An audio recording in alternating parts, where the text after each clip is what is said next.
Mesdames et messieurs, je voulais vous dire mon regret de ne pas être parmi vous aujourd'hui et ma reconnaissance auprès des organisateurs pour avoir accepté que je vous dise par le biais de cet enregistrement quelques mots. J'aurais voulu vous dire notamment que dans cette période parfois complexe à décoder, il y a une réalité absolument certaine.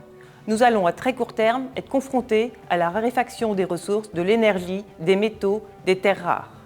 Face à cela, nous avons deux alternatives. Soit cela s'impose à nous et cela va être un choc, et ceux qui l'absorberont, ce sont les plus fragiles. Soit nous organisons une société différente avec des solutions durables qui permettent de maintenir et de développer le niveau de vie du plus grand nombre. On n'a donc jamais eu autant besoin de relocalisation, de réindustrialisation, de raccourcissement des circuits économiques, mais aussi de recyclage, de réutilisation, d'économie circulaire. Et dans cette boîte à outils, il y a aussi les low-tech. Les low-tech nous invitent à revoir l'image que nous faisons du progrès. On ne sacrifie rien, ou très peu, au confort de la modernité, mais on repense tout.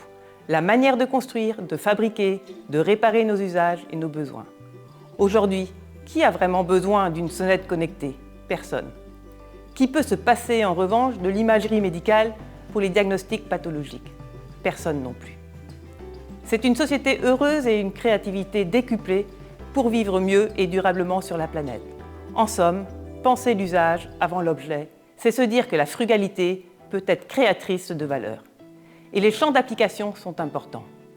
L'agriculture et l'alimentation, les mobilités, celles du quotidien et celles de nos vacances, le BTP et comment l'on construit, rénove et envisageons le bâti, la manière dont on le chauffe, comment nous transportons nos marchandises, notamment sur mer, par la force du vent et des low-tech de pointe qui permettent d'envisager les voiles du futur.